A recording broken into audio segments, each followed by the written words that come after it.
मेरे जैसी सास बनने के लिए या मेरे जैसी सास पाने के लिए 7 जन्म लेने पड़ेंगे। तो जिनको भी राजमाता को अपनी सास के रूप में पाना है या उनके जैसी सास बनने की इच्छा रखते हैं, अभी से भगवान के यहाँ अपने नाम की अर्जी लगा देना, क्योंकि 7 जन्म के बाद जब भी आपका 8वां 10वां 15वां जो भी जन्म होगा, हो सकता है आपको वो अपनी सास के रूप में मिल जाए या आपको ये मौका मिले कि आप राजमाता जैसी सास बन पाओ। दोनों बहुओं में इतना अंतर क्यों है कि एक बहू अपनी मर्जी की मालिक है, वो जब चाहे दुनिया घूम सकती है, जब मन करे जहाँ जा सकती है, जिसके भी घर जा सकती है। तो वहीं छोटी बहू की इतनी पाबंदियाँ क्यों हैं कि वो त्योहार पे अपने भाई को अपनी मर्जी से राखी भी बांधने नहीं जा सकती है। तीसरी तरफ हमारी लप्पी भाऊजी के पति की अलग नौटंकी काहे चल रही है। लप्पू भैया क्यों इतना परेशान करते हैं। हमारी लप्पी भाऊजी महादेव जी के व्रत रह रही हैं और लप्पू भैया उनसे खाना बनवा रहे हैं। So hello guys, Radhe Radhe, जय श्री कृष्णा। स्वागत है कौन नए वीडियो में। आई होप सब अच्छे होंगे, स्वस्थ होंगे, मस्त होंगे और जहाँ भी होंगे तंदुरुस्त होंगे। अगर आपको मेरी वीडियो अच्छी लगती है तो प्लीज़ गाइस वीडियो को लाइक करना, वीडियो पे कमेंट करना एंड जिन जिन लोगों ने भी चैनल को सब्सक्राइब अब तक नहीं किया हुआ है, प्लीज़ गाइस चैनल को सब्सक्राइब कर लेना नोटिफिकेशन वाली घंटी के साथ में। तो कल मेरा कोई वीडियो नहीं आया था, जिसके लिए बहुत सारे लोगों ने मुझे DM भी किए थे इंस्टाग्राम पे और मुझे पूछा भी था। मैंने किसी का जवाब नहीं दिया, किसी को रिप्लाई नहीं कर पाई थी मैं, उसके लिए सॉरी। और आप लोग इतना प्यार दे रहे हो, मुझे इतना प्यार देते हो, इतने सारे कमेंट्स मुझे रिसीव हुए थे। मैंने एक सैड वीडियो डाल दी थी उसके लिए ऊपर, तो उसके लिए थैंक यू। बट आप लोग इतना परेशान मत हुआ कीजिए। जब भी मैं थोड़ा ज़्यादा ओवर थिंकिंग कर लेती हूँ तो मेरे साथ ऐसा हो जाता है कि मेरा कुछ भी करने का मन नहीं करता है या किसी से बात करने का मन नहीं करता है। मुझे अजीब सी एंजाइटी हो जाती है, BP ड्रॉप हो जाता है, जिसके कारण मेरे साथ ऐसा हो जाता है। तो टेंशन मत लिया करो मेरी वीडियोस ना आए तो। एंड जिनको भी मैं रिप्लाई नहीं कर पाई हूँ, ना कमेंट्स का ना इंस्टा DMs का, उनके लिए कान पकड़ के सॉरी। जब भी ऐसा होता है तो मैं सच में रिप्लाई नहीं कर पाती हूँ, मेरा किसी से भी बात करने का मन नहीं करता है। बट आज मेरा मूड थोड़ा ठीक है तो मैं सबको रिप्लाई ज़रूर करूँगी। अब बढ़ते हैं वीडियो में आगे। कल राजमाता का एक ब्लॉग आया था जिस पे उन्होंने लिखा था कि मेरे जैसी सास बनने के लिए 7 जन्म लेने पड़ेंगे, और जिसमें नीचे थंबनेल में लिखा था कि मैं अपनी बहुओं को इतना ज़्यादा प्यार करती हूँ, इतना ज़्यादा प्यार करती हूँ कि मेरी बहुएं अपने मायके तक को याद नहीं करती हैं। तो माता जी, इतना प्यार भी अपनी बहू को नहीं करना चाहिए कि वो अपने माँ बाप को ही भूल जाए। माँ बाप का अपने जीवन में एक अलग स्थान होता है, ससुराल का अपने जीवन में एक अलग स्थान होता है, ननद देवर का अपने जीवन में एक अलग वैल्यू होता है और अपने भाई बहन का अपने जीवन में एक अलग वैल्यू होता है। उनके अलग त्यौहार होते हैं, उनके अलग त्यौहार होते हैं। जब आपकी बड़ी बहू से कंट्रोवर्सी हुई थी, हमने तब भी देखा था कि आप कितनी अच्छी सास थी। जब आपने अपनी बहू का साथ दिया था, हमने तब भी देखा था कि आपने अपना फ़र्ज़ कैसे निभाया। जब आपने छोटी बहू से उसकी एनिवर्सरी थी या क्या थी, बड़ी बहू की एनिवर्सरी थी, जब वो माँ शॉपिंग के लिए जाना चाहती थी, हमने तब भी देखा था कि आपने छोटी बहू के नाम पे इतनी कंट्रोवर्सी करी थी। तब आप कितनी अच्छी सास थी। बट आपकी कंट्रोवर्सी आपकी छोटी बहू से ज़्यादा होती है बजाय अब बड़ी बहू से। आपको उसकी कोई भी चीज़ें पसंद नहीं आती है। जब आपने बड़ी बहू को इतने अच्छे से स्वीकार किया है तो छोटी बहू को क्यों नहीं। उसका भी मन करता है शॉपिंग करने का, उसका भी मन करता होगा कहीं घूमने जाने का, उसका भी मन करता है अपने मायके जाने का। तो उस पर ये सारी पाबंदियाँ क्यों हैं, बड़ी पे क्यों नहीं है। सबका अपने अपने मायके से एक अलग रिलेशन होता है। कोई थोड़ा ज़्यादा अटैच होता है अपने मायके से, कोई थोड़ा कम होता है। आपकी बड़ी बहू नहीं जाती है, उसको दुनिया ये बोलती है कमेंट सेक्शन में कि इसको अपने माँ बाप तक की याद नहीं आती, ये अपने माँ बाप की भी सगी नहीं है, ये अपने मायके तक नहीं जाती। वो उसका प्रॉब्लम है, क्योंकि उसको अपने मायके से उतना अटैचमेंट नहीं है। उसको घूमना फिरना और ये सब ज़्यादा पसंद है। उसको वो चीज़ें मायने नहीं रखती है या वैल्यू नहीं रखती है। लेकिन इसका मतलब ये नहीं है कि वो छोटी बहू को भी नहीं रखेंगे या किसी को भी नहीं रखेंगी। सबका अलग अलग अटैचमेंट होता है अपने मायके से। आपकी बेटी हर बार छुट्टियों में आती है या फिर आपके ऊपर कोई भी बात आती है तो पूरे सोशल मीडिया पे लड़ जाती है, तो वो उसका अटैचमेंट है आप लोगों के लिए। इनकी कल एक रील आई थी जहाँ पे इनकी छोटी बहू रो रही थी राखी वाले सॉन्ग पे वो करके, और एक माता जी की भी रील आई थी सेम गाने पे। माता जी भी अपने भाई को याद करके रो रही थी राखी वाले ही गाने पे कि राखी आने वाली है। तो आप को भी तो अपने भाई की याद आ रही है, आप अपने भाई को याद करके रो रहे हो कि राखी बांधोगे नहीं बांधोगे, शायद आपके भाई नहीं है, मायका नहीं है, इसलिए आप रो रहे थे। तो आपके आंसू सच्चे और उसके झूठे क्यों? मतलब आप नहीं हैं इसलिए नहीं बांध पाओगे, लेकिन उसके तो है। और उसने ये भी बोला है कि मैंने दो राखियों से भी नहीं बांधा था, पिछले लास्ट 2 राखी पे भी नहीं गई थी। तो इस वाले पे अगर वो जा सकती है तो क्यों नहीं जाना चाहिए उसको? जो लोग दूर रहते हैं उनकी मजबूरियां रहती हैं, जो लोग बाहर रहते हैं कभी उनसे पूछो कि उनको राखी पे दिवाली से जब अकेले सेलिब्रेट करना पड़ता है तो कैसे लगता है। जो लोग पास हैं घंटे 2 घंटे में जाके सेम डे वापस आ सकते हैं उनको डेफिनेटली जाना चाहिए।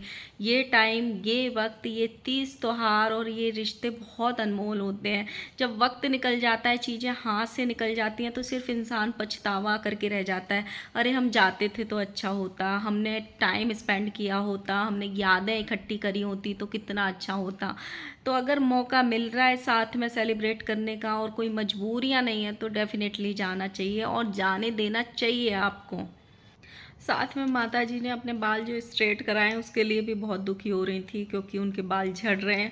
बहुत सारे लोगों के साथ ऐसे होता है जो रीबॉन्डिंग कराते हैं या फिर स्ट्रेटनिंग कराते हैं, उनको बहुत हेयर फॉल होता है। सेम माता जी के साथ भी वही हो रहा है, बट माता जी का कहना है एक ज़िंदगी मिली है, एक बार करके देखना था मुझे, इसलिए मैंने किया है। ये बहुत अच्छी चीज़ है, इंसान का अगर मन है तो वो डेफिनेटली करना चाहिए, बट आगे से मत कराना माता जी, क्योंकि आपके ऊपर बिल्कुल अच्छा नहीं लग रहा था।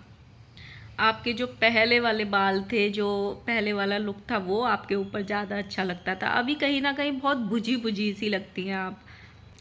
तैयार होके भी पहले जैसा जो लुक था ना वो आपका अब नहीं आता है इन बालों के साथ में। और माता जी ने ये भी बोला है भाई 7 जन्म लेने पड़ेंगे मेरी जैसी सास बनने के लिए, तो अभी से लाइन लगा लेना। पता नहीं कितने लोग लाइन में ऑलरेडी लग चुके होंगे। भगवान के यहाँ अर्जी लगा देना कि जिसको भी राजमाता को अपनी सास के रूप में पाना है या उनके जैसी शिक्षा लेनी है सास बनने के लिए, उनके जैसा बनना है, तो 7 जन्म तो आपके बेकार जाएंगे। हो सकता है ये आपका 7वां जन्म हो, आपको जल्दी मौका मिल जाए तो 8वां 9वां 10वां 15वां 20वां हो सकता है आपका। इतने सारे जन्म 84 लाख योनि होती हैं, 84 लाख योनि के बाद मानव का जन्म मिलता है, तो क्या पता आपको कितने सारे जन्म लेने पड़ेंगे माता जैसी सास पाने के लिए।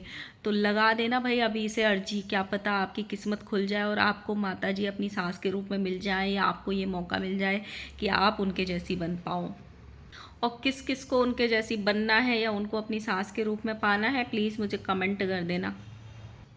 लप्पू भैया दिन रात बाहर का खाते हो, हाँ समझ नहीं आता है क्या? बीबी तुम्हारी ही सुख शांति के लिए सोमवार का व्रत रह रही है, महादेव को प्रसन्न कर रही है, भोले बाबा को प्रसन्न कर रही है, जिनके नाम पे आप लोग बद्दुआएं देते हो जनता को, जो ऑडियंस या रिएक्शन वाले आपके खिलाफ खड़े हो जाते कि महादेव देख लेंगे, महादेव की तीसरी आँख खुल जाएगी, जाओ हम तुमको ये बोलते हैं। उन्हीं महादेव को प्रसन्न करने के लिए हमारी भौजी इतनी मेहनत कर रही हैं, व्रत रह रही हैं, और तुम्हारी नौटंकी ख़त्म नहीं होती, उनसे खाना बनवा रहे हो। वैसे तो तुम बड़ा बाहर का खाते हो, दूसरों के घरों में जाके खा लेते हो, तो एक दिन क्या हो गया, कोई रिश्तेदार नहीं था, किसी पड़ोसी के घर में जाके खा लेते कि आज हमारी बीवी का व्रत है हमको खाना खिला दो। कोई पड़ोसी तो इतना अच्छा होगा ही आपके में कि घर में घुसा के आपको खाना खिला ले, कि कोई पड़ोसी अच्छा नहीं है, बेचारे बीवी को परेशान कर रहे हो।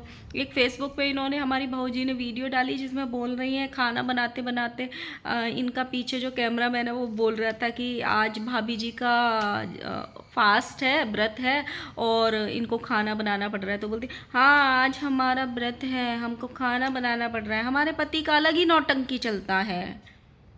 तो भाऊजी मतलब एक व्रत में खाना बनाने में आपको नौटंकी याद आ रही है, जबकि महीने में 20 दिन तो आप बाहर ही खाते हो, 10 दिन ही खाना बनाना पड़ता है। और जब परमानेंट महीने के महीने पूरा खाना बनाना पड़ता 3 टाइम, तब कैसे नौटंकी बताती हैं आप बताओ। वैसे भी दिन रात मैगी फ्रोजन और ये सारा खा के तो अभी जिंदा रह रहे हो। जब से इन्होंने ये सारा बड़ा फ्रिज नई किचन बनवाई है, लोगों को इतना दिखा रहे हैं ये लोग हम कितना नया नया खाना बना रहे हैं और खा रहे हैं। ये लोग क्या कर रहे हैं, सिर्फ फ्रोजन फूड पे जिंदा है भाई। ये चीज़ नगेट ले आए और ये फ्रोजन समोसे और स्प्रिंग रोल ये सारा ला ला के तल तल के और खा रहे हैं, या फिर मैगी हर दूसरे दिन। भाई कुपोषित हो जाओगे, कुपोषित। वैसे भी लगते हो लप्पू भैया आप, और ज़्यादा बीमारियों के शिकार हो जाओगे अगर इतना ज़्यादा फ्रोजन खाओगे। आजकल तो लोग अपने बच्चों को नहीं खिलाते, जिनको शौक चढ़ता है चाइनीज़ फूड खाने का या ये सब चीज़ें खाने का, माँ बाप अपने बच्चों तक को नहीं देते हैं ये सारी चीज़ें। और आप लोग इतना बड़े होके मतलब दुनिया को इन्फ्लुएंसर और दुनिया को ज्ञान देने की जगह और खुद ही ऐसी चीज़ें बना के खा के दिखा रहे हो।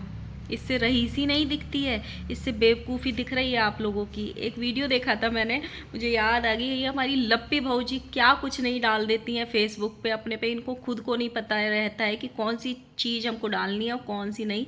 ये भुट्टो रानी के घर गई, यहाँ पे ड्राई फ्रूट्स काट रहे थे ये लोग प्रसाद बनाने के लिए। तो ड्राई फ्रूट्स कटर में इनको ये भी नहीं आता है, ये दुनिया भर का लिंक पीपीडीएम करके ये अपनी ज़िंदगी निकाल देंगे। इनको ये भी नहीं पता कि किचन के कैसे आइटम किसको कैसे यूज़ करना है। तो ड्राई फ्रूट्स कटर में पीछे जिधर इकट्ठा होता है कट के उधर डाल रहे हैं, जॉइंट करना नहीं आ रहा है। भुट्टो रानी, हे तुमको ये भी नहीं आता है, इस तरीके से वो बोल रही हैं। और ये वीडियो उठा के इन्होंने फेसबुक पे अपलोड कर दी, भुट्टो रानी ने भी कर दी और इन्होंने भी अपलोड कर दी। जो इनको लोगों ने सुनाया है ना उस वीडियो में कि मतलब पूरी ज़िंदगी लिंक पीपीडीएम करने में निकाल देना, इतनी छोटी छोटी चीज़ें इनको नहीं पता होती है। मतलब इन्होंने इतना बड़ा किचन बनाया, आप सोचो इतना पैसा लगाया, ऑब्वियसली सबका पैसा लगता है, इतना बड़ा कोई किचन लगाए, लेकिन इन पे एक चॉपिंग बोर्ड नहीं खरीदा जा सकता है। हमारी लप्पी भाऊजी नए किचन में भी आज भी उसी स्लैब पे ही प्याज टमाटर काटती हैं जिस पे ऊपर वाली किचन में काटती थी। मतलब इतने सामान ये लोग खरीदेंगे नित्य नए, रोज क्या क्या चीज़ के प्रमोशन नहीं करते हैं, लेकिन जो चीज़ घर में बेसिक होती है हर घर में पाई जाएगी उस चीज़ों को ये लोग नहीं खरीदते हैं। इनको वो गंदगी में काटना रहता है। वहाँ पे तुम कितना भी प्लेटफॉर्म को क्लीन कर लो फिर भी चॉपिंग बोर्ड पे ही आजकल लोग काटते हैं। तो कुछ तो अच्छी चीज़ें सिखाओ अपनी ऑडियंस को। या आपको अपनी ऑडियंस सिर्फ इसलिए इन्फ्लुएंस करनी है ताकि वो गाली लिख के जाए और आपके लिए गंदी बात लिख के जाए, आपको अक्ल सिखा के जाए। कितने लोग इनको कमेंट करते हैं कि इतने रईस बनते हैं, इतने रईस बनते हैं, एक चॉपिंग बोर्ड नहीं खरीद सकते। इनके ऊपर वाले किचन में एक गैस है जो पूरा ग्लास उसका टूटा हुआ है, मतलब इतना टूटा हुआ है कि अगर कोई उसको डेली साफ़ करने बैठे तो वो ग्लास कहीं से भी चुभ के आपका हाथ भी काट सकता है। ये वैसे इनके घर में 7 एसी लगाने की लग सकते हैं। अभी लप्पू भैया ने एक नया एसी इंस्टॉल कराया है जिसका इतना बखान कर रहे थे कि 4 हो गए, 5 हो गए, 7 लग सकते हैं। मतलब हमारे यहाँ पे ऐसे बोलते हैं कि कोई भी कांच की चीज़ टूट जाती है तो उसको घर में नहीं रख सकते हैं। एक होता है कि भाई तुम्हारी मजबूरी है, तुम कर नहीं सकते। एक होता है दुनिया तुमको बोल रही है कि गैस कितनी गंदी है, टूटा ग्लास घर में नहीं रख सकते हैं, कितनी गंदी लगती है। तुम लोग वीडियोज़ बनाते हो, वीडियोज़ में दिखाते हो। कितने की आती है एक गैस? 5,000, 7,000 की, 8,000 की, उससे ज़्यादा तो आती नहीं है। ये दुनिया घूम लेंगे, सब कुछ कर लेंगे, लेकिन जिसकी इनको लोग बोल रहे हैं और जो चीज़ इनको घर में नहीं रखनी चाहिए, जो ज़रूरी चेंज करनी चाहिए, वो ये लोग चेंज नहीं करेंगे। उस पे ही गाली खाएंगे क्योंकि लोग कमेंट करने आते हैं ना, उसके बहाने से ज्ञान देने आते हैं, गाली देने आते हैं, समझाने आते हैं। वो इनको चेंज नहीं, बहुत सारे लोगों ने कमेंट किए होंगे और बहुत बार लोगों ने इनको बोला होगा कि ये गैस चेंज करो, बहुत बुरी लगती है, टूटा ग्लास नहीं रखना चाहिए। और वो सच में देखने में भी बहुत बुरी लगती है, जगह जगह से पूरी टूटी पड़ी है वो। सो गाइस, ये था मेरा आज का वीडियो। मिलते हैं नेक्स्ट वीडियो के साथ में। और किस किस को राजमाता जैसी बनना है या सांस पाना है वो भी कमेंट कर देना। और किस किस ने कभी ना कभी उसकी वो गैस देखी है टूटी वाली, वो ज़रूर कमेंट करना, क्योंकि ये दुनिया बदल सकते हैं लेकिन उस गैस को ये लोग नहीं बदलेंगे।